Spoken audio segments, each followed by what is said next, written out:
মিশকার বাড়াবাড়ির যেন শেষই হচ্ছে না।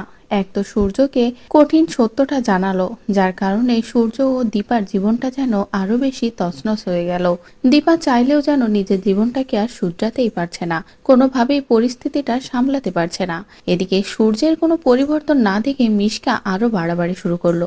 মিশকা সূর্যকে এটাই বলল যে সোনাও হয়তো সবটা জানে।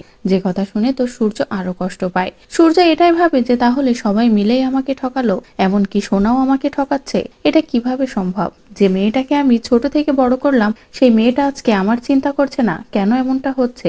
এগুলো ভেবে তো সূর্য ভীষণ কষ্ট পায়। কষ্ট পেয়ে আরো বেশি কঠিন হয়ে যায় সূর্য। কিভাবে দীপাকে উচিত শিক্ষা দেওয়া যায় আর কিভাবে দীপার এই দুই সন্তানকেও শেষ করা যায় সেটাই ভাবতে থাকে সূর্য। আর ঠিক এই কারণে মুখে ভাতের অনুষ্ঠানে সূর্য বাড়াবাড়ি করে, সকলের সামনে সত্যটা জানিয়েই দেয় যে সূর্য সবটা জানতে পেরেছে।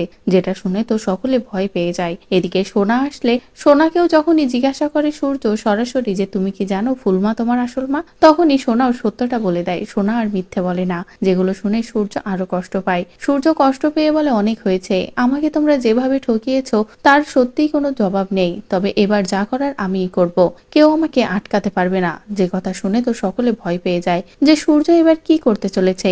এরপরেই সূর্য বলে এবার আমি এই বাড়ি ছেড়ে চলে যাব, এমনকি আমি একা যাব না, আমার সাথে আরো একজন যাবে, কিন্তু কে যাবে আমি সেটা বলবো না। এবার আমি নিজেও তো শেষ হব, আর সাথে করে যারা আমাকে শেষ করেছে তাদেরকেও শেষ করব, আমি কাউকে বাঁচতে দেব না। অনেক আগেই তো আমি মরেই গেছি, নতুন করে না হয় আবারও মরবো, আর সাথে আরো সবাইকে নেব।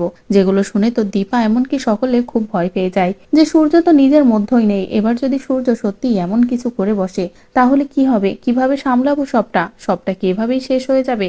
এমনটা ভেবে দুশ্চিন্তা সবার বেড়ে যায়। তো বন্ধুরা, সোনার মুখ থেকে সত্য শুনে তো সূর্য সহ্য করতে পারলো না। এবার যদি সূর্য এমন ভুলভাল কিছু করে বসে, সত্যিই যদি সূর্য নিজেকে এমনকি বাকি সকলেও শেষ করে দেয়, তাহলে কি হবে? দীপা কি পারবে পরিস্থিতিটা সামলাতে?